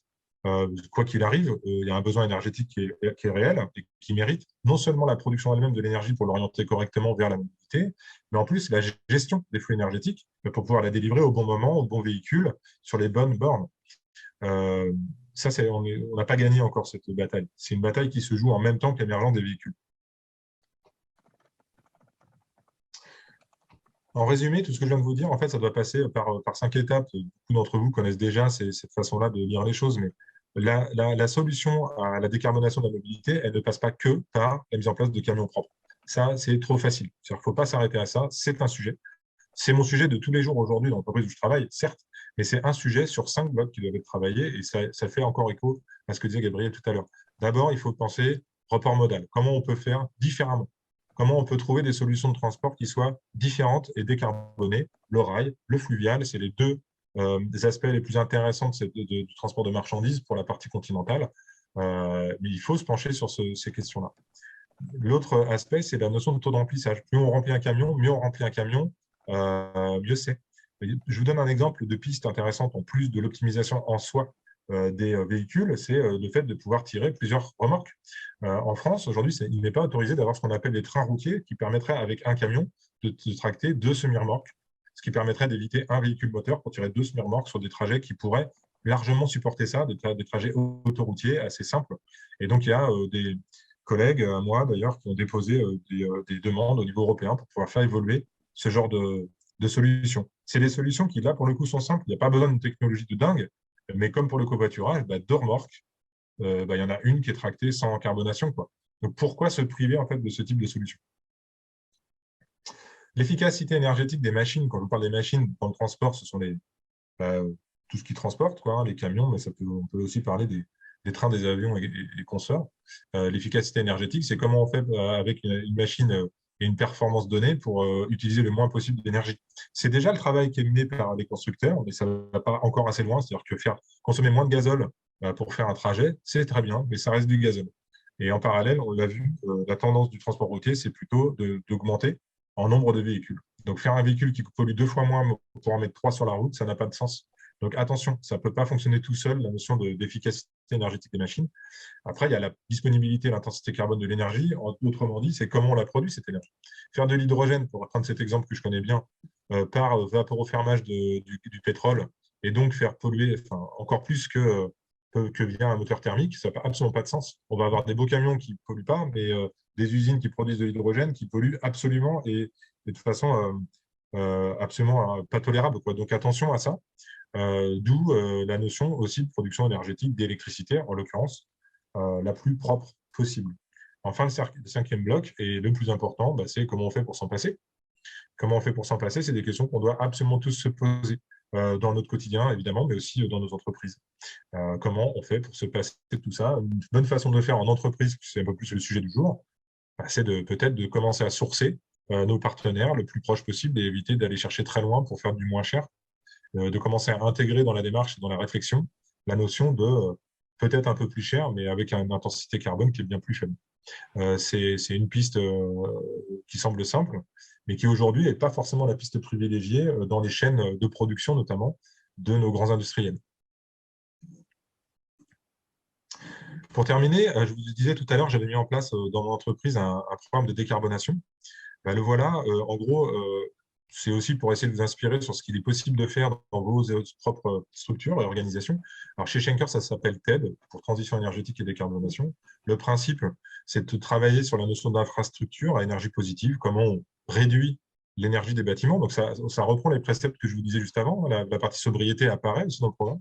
Comment on sélectionne des fournisseurs avec de l'énergie durable, comment on implante des systèmes de production ou de stockage, de charge, etc. Le deuxième bloc, ça consistait à travailler sur la partie véhicule, les machines, comment on trouve des alternatives électriques à batterie, des alternatives hydrogène, comment on fait pour travailler sur les véhicules de fonction, qui étaient très nombreux chez Schenker, comment on sensibilise les employés aux mobilités bas carbone. Et puis, attention aussi à un autre biais, c'est le bilan carbone des entreprises, qui est en plusieurs étapes, en plusieurs cercles concentriques. Très souvent, les entreprises communiquent sur la décarbonation, ou en tout cas l'amélioration de leur carbonation sur la partie qu'ils maîtrisent sur leur chaîne de valeur, en oubliant fondamentalement qu'autour de ça, il y a un écosystème de partenaires, de stakeholders qui eux-mêmes carbonent. Les partenaires, les différentes parties prenantes de l'entreprise sont aussi à considérer dans les bilans carbone des entreprises. Et pour ça, il faut les accompagner. C'est trop facile sinon de sous-traiter. Alors, je vais vous donner un exemple très concret. Un grand groupe de chemin de fer décide en Europe, actuellement, de vendre la branche transport routier de son entreprise. Ça a un avantage énorme, c'est que ça permet de rentrer du cash, très bien, c'est un avantage financier direct. Ça a aussi un autre avantage, c'est que ça leur permet de baisser de façon extrêmement drastique leur bilan carbone, de fait. Oui, certes, c'est très bien, hein, bravo, sauf que l'entreprise en question, elle a été rachetée et continue à carboner autant qu'avant. Attention à ce genre de biais. Les partenaires, les stakeholders doivent être pris en considération par les entreprises. Chez Schenker, la meilleure façon de décarboner, ce serait de sous-traiter la livraison. Hein. Ce n'est pas le cas. Il y a un bloc qui travaille autour de la partie partenaire mobilité, partenaire aérien, maritime aussi, c'est loin d'être neutre. Ce plan-là, en fait, il a été mis en place avec un management qui est un management traditionnel top-down qui a été validé par le comité exécutif de l'entreprise. Et puis ensuite, ça fonctionne en mode projet, avec une équipe projet, avec des expertises pour chacun des blocs et des chefs de projet pour chacune des actions menées, avec des réunions régulières pour faire des états d'avancement, sachant que n'oublions jamais non plus que pour que tout ça soit viable et que fonctionne, et ne soit pas juste des mots, il faut que ce soit chiffrable. Donc, la première étape qu'on a faite avec TED, ça a été de mettre en place un système d'indicateurs pour commencer à regarder ce que ça donnait, des indicateurs basés sur le bilan carbone de l'entreprise et sur les actions et ce que ça donne en tant qu'action de décarbonation. L'indicateur, le KPI, pour parler anglais, c'est absolument essentiel. Vous ne pouvez pas vous lancer dans de la décarbonation sans vous poser la question de savoir comment vous allez le mesurer. Pas de thermomètre, il n'y a pas de décarbonation. C'est un sujet à part entière d'ailleurs, si vous faites là-dessus, c'est passionnant.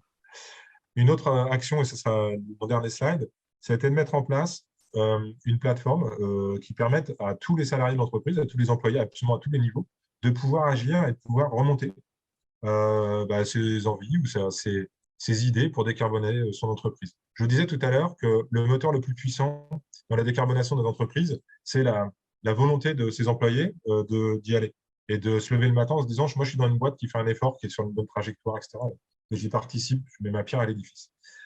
Pour ça, il faut avoir un terreau, il faut avoir un terrain qui soit favorable. Et donc, l'idée que j'ai proposée à Schenker, c'était la mise en place de ce qu'on appelle un collectif d'employés, ce qui fonctionne un peu comme une association. Ça s'appelle chez Schenker les Movers, que vous le voyez. L'idée, c'est ce que vous voyez là, de pouvoir dire à tout le monde, venez. Si vous voulez, vous pouvez juste vous informer, vous donner votre avis, participer à des projets si vous le souhaitez, les animer, voire même les piloter par vous-même, pour qu'ensuite, tout ça, ça puisse être duplicable dans toute l'entreprise. Donc, il y a ensuite tout ce qui va avec, c'est-à-dire la partie communication, etc. Ce qui m'a inspiré ce modèle de fonctionnement, c'est les shifters, par exemple. Je fais partie des shifters. Je trouve qu'il y a une dynamique super intéressante de mise en commun de bonnes idées et d'énergie. Voilà, ça fonctionne comme ça. Et donc, du coup, en résumé et peut-être en conclusion de ma partie, je n'ai pas du tout suivi le temps, Clément, je suis désolé. Il y a une partie qui consistait à mettre en place un programme chapeau traditionnel, mode projet dans le groupe de décarbonation, et j'allais dire de façon assez classique, des blocs de travail et des pistes, et une autre partie qui permettait de faire la même chose, mais en venant du terrain pour remonter vers la décision dans l'entreprise, en donnant la parole aux gens pour pouvoir faire converger cette énergie-là aussi vers les dirigeants, vers les décideurs, pour avoir une bonne compréhension, un bon mouvement de part et d'autre de l'entreprise.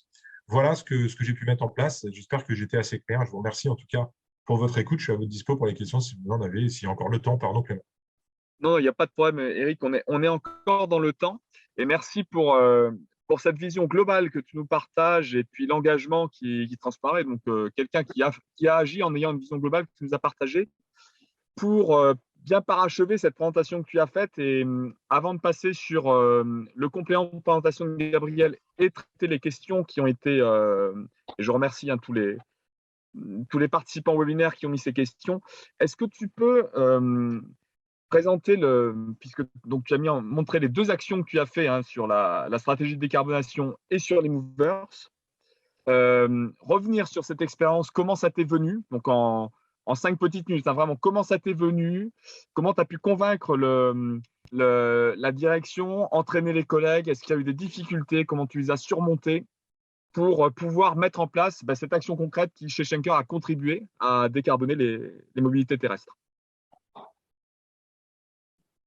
L'idée, elle est clairement venue de mes engagements plutôt associatifs à côté. Enfin, clairement, ce que j'exprimais tout à l'heure, le fait d'être côté shifter, de faire la fresque, d'avoir participé à d'autres types d'associations, pas dans la décarbo, je me suis dit comment on pouvait utiliser ça. Et puis après, en me renseignant assez vite, j'ai vu que ça existait. Ce n'est pas une initiative complètement neuve, évidemment. Il y a pas mal de grands groupes qui ont mis en place ce type d'organisation. Après, l'idée, c'est d'avoir des organisations qui soient les plus proches de la culture même de l'entreprise. Si vous arrivez avec quelque chose qui est complètement en décalage avec les attendus, c'est un peu compliqué. Et si vous arrivez à un moment où vous n'avez pas une vraie bienveillance ou une vraie porte ouverte de la part de vos comités exécutifs, en tout cas de vos décideurs dans l'entreprise, c'est malheureusement très, très compliqué à mettre en place. Bon, moi, la chance que j'ai eue chez Schenker, c'est que Schenker s'interroge sur ces questions-là. Donc, au moment où j'ai proposé tout ça, je n'étais pas forcément très certain en fait, que ça fonctionne, que ce soit d'ailleurs le programme de décarbonation en soi, que TED, donc, que les movers. Et je me suis dit, la meilleure façon d'essayer d'accélérer tout ça, toujours dans un esprit d'efficacité, c'est-à-dire que moi, mon objectif, ça a toujours été le même, et ça va continuer à être le même, et c'est ce qui me motive encore à travailler dans la décarbonation, c'est de décarboner. Le reste, ensuite, ce sont des moyens pour décarboner. Et donc, je me suis dit, il faut traiter le sujet par deux angles distincts. Le top-down, parce que c'est comme ça que fonctionnent les entreprises, c'est un langage qui est connu, c'est un langage structuré, et par ma modeste carrière, en fait, je savais comment ça fonctionnait et ce que je pouvais proposer pour l'insérer. Après, le bottom-up, pardon pour les anglicismes, en tout cas, la notion de remontée d'informations du terrain et de plateformes mises à disposition des employés, c'était très nouveau. C'est-à-dire que c'était un peu plus un pari, c'était un peu autre chose, mais il y avait une forme de maturité, je pense, dans l'esprit des gens pour pouvoir proposer ce type d'initiative. Ce n'est pas la plus simple à mettre en place. C'est-à-dire que le bottom-up, la décision du COMEX de redescendre un programme, j'allais dire, une fois que c'est décidé, on y va. Je veux dire, il y a quelque chose d'assez tradit, classique. Le fait d'incorporer des gens, de demander à des gens de voir s'ils ont envie de s'investir, en fait, on est exactement face aux mêmes problématiques que l'associatif.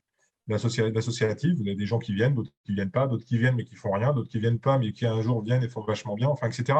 Tous ceux qui ont fait de l'association, en fait, me comprendront, je pense. On est exactement dans cet état d'esprit. Ça ressemble énormément à ça, avec un avantage sérieux quand même, c'est que chez Schenker, on a pu avoir des espaces pour ça aussi, des espaces de temps. on a pu aussi se dire, 1 heure tous les 15 jours, on était en mesure de pouvoir inviter les movers qui avaient envie de se connecter pour commencer à discuter. Il y a eu aussi une autre chance, c'est, mine de rien, le Covid. Bizarrement, le télétravail, l'accélération du télétravail, la facilitation en fait, de la communication en interne par des moyens tels qu'on est en train de faire, de visio, etc., ça permet aussi la cooptation, ça permet de faciliter la discussion. N'oublions jamais qu'il y a 5 ans, en fait, faire la même chose, ça aurait été beaucoup, beaucoup plus compliqué. On aurait fonctionné par des moyens et des outils qui étaient beaucoup moins adaptés. Donc, j'allais dire, aujourd'hui, je pense que la plupart des organisations sont prêtes à la mise en place de ce type de structure et de collectif. Et donc, si je comprends bien, c'est vraiment le fait d'avoir pu vous réunir régulièrement pour parler du sujet qui a donné de la force au projet que tu avais, aux intentions qu'il y avait, et de transformer en actions concrètes qui ont amené du changement chez Schenker. Et voilà, ça c'est vraiment le point essentiel, le cœur des actions que tu as pu mener, auxquelles chacun de vous allez vous identifier pour ceux qui souhaitent vraiment apporter le changement. Je vous rappelle qu'il y a le sondage donc, pour lequel Florian a mis le lien. Donc voilà, on vous remercie vraiment de pouvoir prendre quelques instants pour compléter à la fin du webinaire. Et merci aussi pour toutes les questions qu'on va essayer de traiter au mieux. Je laisse Gabriel, pour parachever la présentation, nous parler de l'extrême défi. Donc, c'est la présentation complémentaire. Oui, merci. Donc, l'extrême défi, donc, comme vous avez pu voir dans le panorama, dans les scénarios 1 et 2 de l'ADEME, il fait mention de véhicules dits intermédiaires. Donc, l'extrême défi a pour objectif d'industrialiser, d'une part, donc ça c'est sur le volet production de véhicules, des objets roulants entre le vélo électrique et l'automobile, et puis de les expérimenter dans des territoires pour itérer avec les utilisateurs, à la fois pour le transport de personnes, et puis dans un deuxième temps, le transport de marchandises. Et donc pour faire ça, on a fixé un cahier des charges. Donc ça s'appelle l'extrême défi parce que le cahier des charges est un peu ambitieux. Donc on dit développer une collection d'objets roulants permettant de transporter 1 à 2 personnes et une charge de 100 kg ou 3 personnes avec leur sac, 10 fois moins cher que l'automobile, 10 fois plus simple, 10 fois plus durable, 10 fois moins puissant, 10 fois plus léger. Dans la notion de durabilité, il y a des véhicules qui sont réparables, reconditionnables à durée de vie longue, et les composants eux-mêmes sont démontables, remontables. Alors, ce cahier des charges, il se base d'une part sur les opportunités, la réussite du vélo électrique, et également le fait que les constructeurs auto ont décidé de se déplacer vers des voitures de plus en plus lourdes, et donc ils ouvrent un marché en fait aujourd'hui de petits véhicules électriques légers, efficaces, qui restent à prendre. Donc voilà un peu le cahier des charges, et on vise dans un premier temps les déplacements dans des territoires ruraux et périurbains, là où il n'y a pas d'alternative à l'automobile, en disant qu'en ville, comme on a pu voir dans les diapos, transport public, marche, vélo convient. Par contre, dès qu'on est en rural périurbain, si on peut utiliser un vélo, très bien, mais pas tout le monde ne peut le faire pour des mobilités au quotidien. Et pour cet extrême défi, on rassemble des parties prenantes, donc des organisations, industrie, universités, écoles, laboratoires, pouvoirs publics. Donc on a le ministère de l'écologie, on a le ministère de l'industrie, on va avoir le ministère de l'éducation qui participe. Plusieurs industriels, je ne vais pas rentrer dans le détail, mais notamment des équipementiers automobiles qui sont intéressés. On a un grand nombre de territoires ruraux et périurbains qui veulent expérimenter ces véhicules, et on rassemble donc des équipes qui vont concevoir, prototyper et expérimenter, puis industrialiser les véhicules. Donc ça, c'est un exemple des véhicules qui ont été imaginés dans la phase de l'année dernière. Ces véhicules, certains vont être prototypés cette année et expérimentés. On va de nouveau ouvrir une phase d'idéation cette année pour avoir de nouvelles équipes qui rentrent. Et ensuite, en même temps, commencer aussi à travailler les aspects industriels. Sur la partie industrie, c'est un peu la phrase qui est marquée là. Pour que ces véhicules aient une réalité de marché, c'est-à-dire qu'ils soient économiques, il faut mutualiser des composants et des sous-ensembles techniques, donc les chaînes de traction ou les châssis. pour augmenter les volumes et faire baisser les prix. Et donc, on va travailler maintenant pour que ces véhicules partagent un maximum de composants et de sous-ensembles, tout en gardant une diversité de formes. Et donc, on va travailler la combinatoire, finalement, avoir un minimum de composants et un maximum de types de véhicules. Et voilà, pour finir, l'extrême défi organisé donc, sur plusieurs années. Donc, comme je l'ai dit, cette année, on relance une phase d'idéation, prototype, expérimentation. Et l'année prochaine, on aura les 3 phases en parallèle. Et donc, vous avez un site pour trouver toutes les infos. Et donc, on cherche des partenaires industriels, académiques, qui pourraient apporter des ressources, hein, parce que c'est ça que font les acteurs partenaires, apporter des ressources aux équipes, que ce soit des produits, des composants de véhicules ou des compétences pour les aider dans leur développement. Donc voilà ce programme, qui est un programme donc, de l'ADEME qui se veut aussi une nouvelle façon d'intervenir. Donc ce n'est pas un appel à projet. Et c'est donc un mode aussi qu'on souhaite développer pour faciliter la collaboration entre différents acteurs, que ce soit des industriels, des territoires, des laboratoires, des écoles et des pouvoirs publics. Voilà, j'ai été rapide. Eh ben, merci beaucoup, Gabriel, pour cette présentation complémentaire. À Gabriel et à Eric pour ces 2 présentations vraiment très riches, hein, qui vous ont offert le panorama de l'ensemble des leviers, hein, sur les mobilités terrestres, et puis de l'action en entreprise, de comment arriver à amener ce changement. Et il y a déjà eu quelques questions auxquelles vous avez pu répondre, Eric et Gabriel, en direct dans le chat. Là, je vous remercie. On n'arrivera peut-être pas à les traiter toutes, désolé, mais n'hésitez pas, de toute façon, comme ils sont en replay, à en remettre dans les commentaires, hein, de la vidéo qui sera ensuite sur YouTube, et on essaiera d'y répondre au mieux. Là, je vois une remarque de Gaël Taquin. Alors, je vais l'amener vers Eric, puisque tu as interagi avec la direction pour mettre en place le programme de décarbonation de Schenker. Et puis là, je vois une question qui va vers les dirigeants d'entreprise. Hein. Je dis, si la sobriété, la frugalité est essentielle, c'est vraiment un des leviers, est-ce mentalement acceptable pour des dirigeants d'entreprise de ne pas être dans la course toujours plus, de ne pas chercher à toujours se développer? Est-ce que c'est un point qui a été abordé, Eric, quand tu étais en discussion avec la direction? Et puis, dans le cas concret de Schenker, comment est-ce qu'ils ont réagi? Comment est-ce qu'ils apprennent la chose? Merci de me donner cette occasion-là, parce que j'ai vu passer la question et je la trouvais super intéressante. Il Ouais. ne faut pas oublier une chose, d'abord, c'est que les gens qui se constituent les comités de direction, c'est des gens comme vous et moi, hein, déjà, pour commencer. Donc la plupart d'entre eux se posent aussi des questions, en fait, sur ces sujets-là. Il ne faut pas diaboliser systématiquement. La problématique, c'est qu'en fait, leur job, en tant que, je veux dire, que bloc qui vient, en fait, apporter un poids dans les décisions de l'entreprise, leur job, c'est de faire tourner une entreprise avec un objectif qui est toujours le même, c'est de faire de la rentabilité pour satisfaire des financiers, quoi.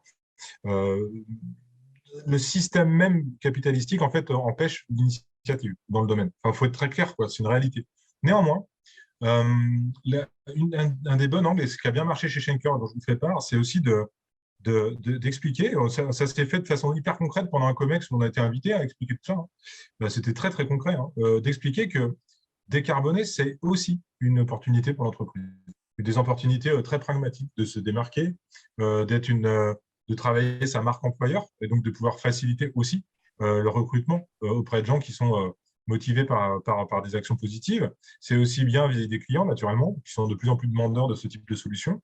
Et donc, quand on commence à mettre ça en exergue, ça ne devient plus une contrainte, ça devient des opportunités de marché, de croissance aussi. Moi, je ne pense pas, à titre personnel, que la croissance soit une solution sur le long terme. Ce n'est pas mon point de vue à moi. Après, je ne vais pas rentrer dans les débats politiques. Pour autant, utiliser, j'allais dire, comme au judo, cette force-là pour faire avancer les gens dans votre direction, c'est une bonne façon en fait de débloquer ça. Après, dès que vous avez commencé à mettre en place les premières actions et qu'elles sont positives, en fait, la machine se met en route et le plus compliqué, c'est de mettre la machine en route. Et c'est ce qui s'est passé chez Schenker. On a une première réunion où on a un président qui était… franchement, on a une boîte qui est super à l'écoute. C'est très clair, quoi. Néanmoins, en fait, le réflexe a été d'abord de se dire oui, mais on va d'abord gagner de l'argent, comme ça, quand on aura de l'argent, on pourra décarboner, parce qu'on pourra investir. Et assez vite, je les ai engagés sur un terrain assez différent en disant que c'était une erreur, quoi, clairement. et que gagner de l'argent, c'était un des objectifs de l'entreprise et qu'aujourd'hui, il fallait raisonner avec des objectifs en parallèle et aussi importants les uns que les autres, qui étaient la décarbonation et enfin le gain, en fait, en tout cas la rentabilité, mais aussi l'impact positif, mais aussi la qualité de l'emploi, etc., etc. Et que du coup, c'est en raisonnant de façon beaucoup plus globalisée, donc de façon un peu plus complexe, donc en se posant des questions, qu'on arrive à rentrer dans la bonne voie, quoi, et à faire d'une entreprise purement axée profit à une entreprise attractive à tous les niveaux, quoi, en interne comme en externe. Et d'ailleurs, les gens qui étaient là, ils ont tous adhéré au programme. Il n'y a pas eu de résistance énorme. Une fois passée en fait la conviction, aujourd'hui, on peut le dire, on a un COMEX chez Schenker qui est porteur de ces sujets. Très bien, bah, écoute, merci. Et puis, bah, tu vois, j'ai une autre question qui est arrivée juste après qui va te concerner aussi. Et puis, au niveau de la, je dirais, de la direction de Schenker aussi, hein, c'est la décarbonation, se traduit, je suppose, par des investissements financiers Schenker. Oui. Et comment ça a Ça, oui. été soutenu vis-à-vis de la concurrence avec Non, les mais alors, du transporteurs? coup, il faut se dire une chose hyper importante dans les entreprises, et là aussi, il ne faut pas faire d'angélisme. Quand une action ne se traduit pas en financier, elle n'existe pas. Enfin, malheureusement, c'est comme ça que ça marche. À un moment, si vous n'avez pas quelque chose qui vient monitorer votre action, et ça finit toujours par quelque chose qui ressemble de près au doigt du financier, ça n'existe pas. Donc, chez Schenker, il y a eu tout ce que je vous disais tout à l'heure, des KPI de mis en place, etc., pour savoir, pour 1 euro investi, combien on décarbone, etc., sur tous les axes de travail qui ont été mis en place. Donc ça, c'est plutôt pas mal. Et Schenker a investi concrètement. C'est là, en fait, où moi, j'ai considéré en tout cas que le programme était un vrai programme implanté avec que la greffe a pris en vérité. Et qu'on était au-delà en fait de l'effet d'annonce, on était sur quelque chose de très concret. Très concrètement, aujourd'hui, je travaille dans une entreprise qui s'appelle Eneo, donc je vous ai envoyé le lien parce que je fais ma pub en passant, j'en profite, mais parce que ça peut vous donner quelques idées. Eneo, en fait, fait des camions, rétrofit des camions, ça transforme des camions existants en camions décarbonés, je passe les détails. Schenker a été le premier client d'Eneo et a investi 1 million d'euros sur 2 véhicules pour pouvoir faire émerger ces modèles. C'est très concret, c'est 1 million d'euros, on n'est pas en train de parler de poupouille, hein, c'est vraiment, à un moment, c'est quand même assez concret. Et ça a été fait sans arrière-pensée parce qu'il y a un vrai risque. Il y a un véritable risque. On ne sait pas où ça va atterrir vraiment, hein. Le programme n'est pas terminé, mais il y a eu un investissement fort. Schenker a racheté aussi tout un tas d'entreprises de vélos cargo. Il y a des annonces presse récentes à ce sujet pour pouvoir agglomérer tout ça, faciliter la mise en place de vélos cargo dans toutes les villes en France. Schenker a été plutôt super porteur de ce type de solution. Maintenant, est-ce que Schenker fait tout bien comme il faut? Probablement pas. Mais il y a une vraie volonté, il y a des vrais investissements concrets. Mais jamais suffisant. C'est jamais suffisant pour pour faire baisser la courbe, peut-être qu'on l'a vu tout à l'heure, hein, c'est clair. Il faudrait aller bien plus loin que ça encore. Et, je vois une question qui vient d'arriver. Encore pour toi, Eric, c'est à propos du projet TED de Schenker donc, que tu avais mis en place. Et bon, même si ça fait quelques mois que tu es passé chez Inno, qui collabore beaucoup avec Schenker, est-ce que tu as la progression sur les indicateurs, des résultats concrets qu'il y a aujourd'hui? Voilà, est-ce que tu pourrais parler des retombées de ce projet que tu avais mis en place? D'après ce que je sais, après, il faudra demander à Schenker pour avoir des chiffres plus récents, mais la tendance, c'était après 2 ans de programme, Schenker ne décarbone pas. Et en fait, c'est plutôt pas mal parce que dans la même période, Schenker s'est beaucoup développé. Donc, malheureusement, en fait, les actions portent, mais ramener à la quantité transportée qui continue à croître, ça ne suffit pas, clairement. Donc, il faut aller beaucoup plus loin. D'accord. Donc, ce n'est pas parce qu'on fait plein de bonnes actions sympas que ça porte ses fruits tout de suite. Il y a aussi une notion d'inertie. Et je vous assure que pourtant, les gens, ils sont au travail pour avancer sur ces sujets, encore une fois. Vous pourrez venir nous voir. Le véhicule qu'on montre demain, typiquement, c'est un véhicule qui est logoté Schenker et il est très concret. Si je peux compléter peut-être. Oui. En fait, ça, c'est une caractéristique notamment du secteur des transports, hein, c'est que le développement de véhicules et de solutions plus efficaces a bien souvent tendance, du coup, parce qu'elles sont plus efficaces, plus économiques, plus performantes, à conduire à une augmentation du volume. Donc l'effet rebond, on l'observe à plusieurs échelles. Par exemple, l'ADEME, on a financé pendant des années en fait la réduction, l'amélioration de l'efficacité énergétique de moteurs, donc des programmes de recherche sur des moteurs thermiques, et qui ont permis en fait aux constructeurs de développer des véhicules avec quasiment la même consommation, mais plus lourds. Et on voit que le marché, il s'oriente vers des véhicules plus lourds, ils en produisent moins et dégagent plus de marge. Et ça a été rendu possible par des moteurs plus performants. Donc ça, c'est un premier effet rebond. Un deuxième effet rebond, quand on à ISO budget ou à ISO prix de l'énergie, quand on diffuse des véhicules plus efficaces, les gens ont tendance à plus rouler. Là, ce qu'on observe, c'est qu'en même temps, il y a une croissance du prix de l'énergie qui fait que ça se jugule. Et dans le secteur du transport de marchandises, il y a une tendance croissante déjà de la demande, hein, ce qui a été évoqué, hein, de consommation, donc de flux de marchandises. Et donc d'avoir des outils, des véhicules, des systèmes qui permettent d'être plus efficaces, c'est intrinsèque en fait au secteur de la logistique. Ce secteur-là va acheter des solutions qui consomment moins structurellement, hein, il est organisé pour ça. Et donc il y a des effets rebonds qui se nourrissent, quoi. Donc les méthodes, en tous les cas théoriques, hein, c'est d'augmenter le prix de l'énergie ou de mettre des contraintes, des quotas. Mais ça, alors ça a été mentionné dans les commentaires.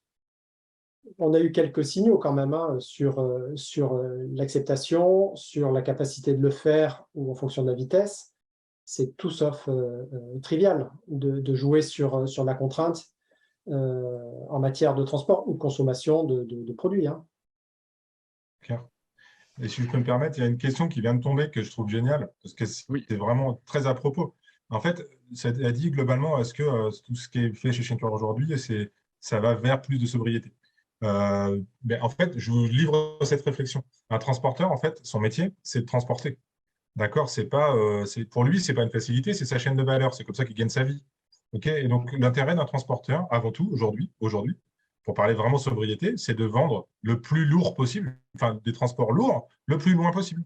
Un transporteur demain, si vous lui dites de faire des distances courtes et des frais de pas lourds, donc d'aller dans le sens de la sobriété, de la consommation, ben, il perd de l'argent. C'est comme demander à quelqu'un qui produit un produit de dire pour que ça soit sympa pour la société, ce serait bien que tu le vendes vachement moins cher et qu'il soit vachement plus cher à produire. Qu'est-ce que tu en penses? Ben, ça ne fonctionne pas, en fait. Il y a un problème aussi là de modèle économique.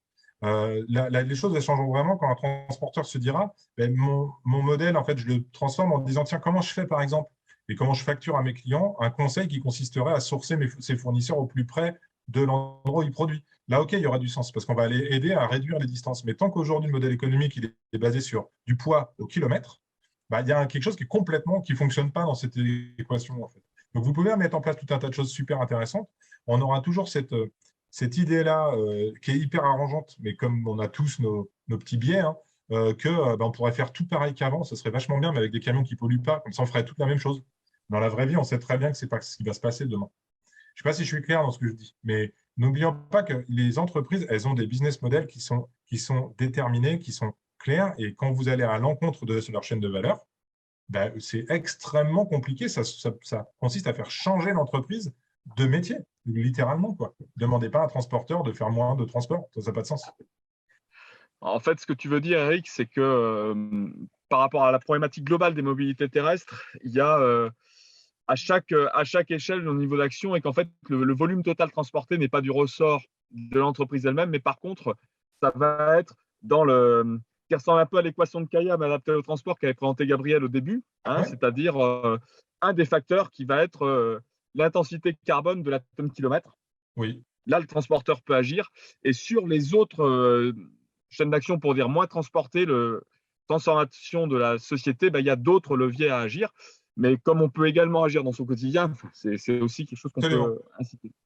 Oui, il y a une question sur laquelle je voulais revenir, Gabriel, parce que il y a beaucoup de questions, je ne vois pas toutes les louper. Tu avais répondu par écrit dans le chat, mais il y en a une. Est-ce que tu pourrais revenir dessus un peu plus longuement? Elle était de Laura Schmidt sur le scénario 4 qui privilégie la technologie, notamment avec les véhicules électriques.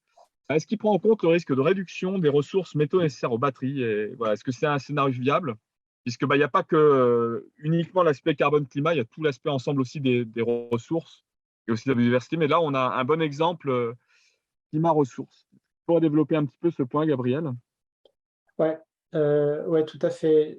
Donc, j'ai mis aussi dans la conversation un avis de l'ADEME, hein, qui compare la voiture électrique et la voiture thermique, qui donne aussi des éléments de réponse. Sur les scénarios, vous trouverez aussi sur le site, en fait, un détail sur, par exemple, les matériaux, et notamment les métaux rares, qui comparent dans les 4 scénarios le volume de métaux rares nécessaire pour, par exemple, le scénario 4 ou le scénario 1. Et bien sûr, le scénario 4, qui s'appuie sur un développement, on va dire, traditionnel des modèles économiques, recherche de vitesse, des véhicules électriques, va nécessiter beaucoup plus de métaux rares, au-delà de ce qu'on a aujourd'hui les capacités à produire et à gérer. Donc, ça sous-entend, enfin, deux façons de le voir. Soit on dit, c'est clos, on ne sait pas faire, ce scénario-là n'est pas crédible. Soit on se dit, on va trouver des solutions de recyclage, on va trouver des alternatives, des batteries qui nécessitent moins d'eux, etc., etc. Donc, dans ce scénario-là, qui est volontairement, entre guillemets, la technologie nous sauvera, c'est comme ça qu'il est un peu construit. On joue ce scénario-là pour voir jusqu'où il nous amène, finalement. Donc après, je ne vais pas juger, en fait, là, c'est des éléments de réflexion, encore une fois. C'est pas celui-là qui est vrai, celui-là qui est faux, on aime bien celui-là, etc. C'est pour pouvoir en discuter. Donc, vous avez, en fait, dans le site, après, des cahiers qui rentrent dans le détail, sujet par sujet. Et donc, si je fais le lien avec l'extrême défi, il y a aussi ce sujet-là. Pourquoi on regarde des véhicules intermédiaires très légers?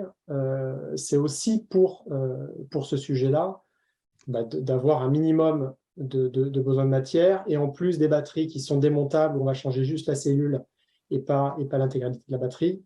Voilà, donc il y a ce volet-là. Et peut-être pour répondre au point d'avant, dans l'extrême défi, par exemple, on s'intéresse à développer un label de véhicules efficaces, éco-conçus, qui consomment également moins d'énergie à être produits. Donc, imaginons qu'on ait ce label. Là aussi, pour fabriquer le véhicule et donc transporter les pièces qui nécessitent, et donc là, on passe sur le transport de marchandises, transporter les pièces qui nécessitent à fabriquer ce véhicule intermédiaire, si on a un label, l'État pourrait donner une aide publique sous condition de ce label. Et donc, réduire l'écart de prix entre un produit éco-conçu qui va être plus cher, fabriqué en Europe, par rapport à un produit chinois importé.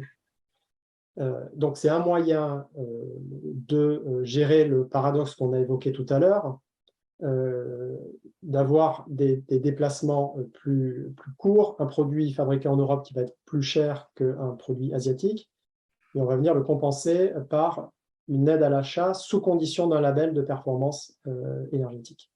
Merci beaucoup, Gabriel, pour ces dernières précisions. Nous arrivons à présent au bout du timing. Alors, je suis vraiment désolé pour les personnes à qui on n'a pas pu traiter ensemble des questions. C'était dense, les présentations étaient très riches. Donc, merci pour ces 2 présentations. Et puis, l'ensemble des personnes qui ont rendu possible, au niveau des 2 associations de SUPMECA, de l'ENSMA.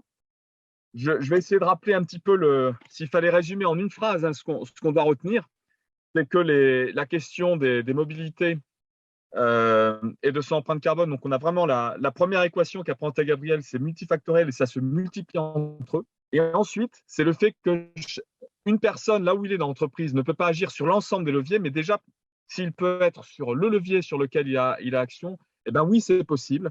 Et puis, dans ce que tu as dit, Eric, il y a une chose, c'est n'attendons pas la réglementation, soyons proactifs. Et c'est exactement ce que tu as montré dans la façon que tu as eu de construire cette action chez Schenker, sur l'idée, sur l'engagement, sur la connaissance que tu nous as d'ailleurs partagée au début de ta présentation, sur le fait de se connecter et le fait d'être ensemble pour pouvoir interagir, voir ce que l'on peut faire concrètement ensemble, convaincre la direction. Et ça, c'est vraiment essentiel sur les personnes qui ont assisté. Je vous incite vraiment, pour ceux qui ont cette envie, à pouvoir vous engager. Vous voyez que c'est possible. C'est possible chacun à son échelle. Même si on ne peut pas traiter l'ensemble de la chaîne, même s'il y a des aspects que là où on est, on ne peut pas le faire, on a chacun sa part à faire. et c'est toujours ce qui est possible. Donc, je vous invite vraiment à vous inspirer de cet exemple pour pouvoir à votre tour agir, à vous identifier, à le transposer à votre propre situation. Et puis, pour les personnes qui découvrent Alumni for the Planet aujourd'hui, s'il y en a, n'hésitez pas à nous rejoindre. Vous pouvez vous inscrire sur la plateforme, c'est très rapide et gratuit. Ça vous permet de connaître d'autres personnes qui peut-être sont également comme vous, qui cherchent à agir et puis à vous rapprocher les uns des autres. Encore un grand merci à chacun d'entre vous et puis au plaisir de vous retrouver très prochainement. On va mettre la vidéo en ligne. Et donc, pour ceux à qui on n'a pas pu répondre en direct aux questions dans le temps imparti, n'hésitez pas à les remettre en commentaire. On essaiera, avec les intervenants, d'y répondre au mieux dans les prochains jours. Encore un grand merci et bonne soirée à chacun d'entre vous. Merci beaucoup.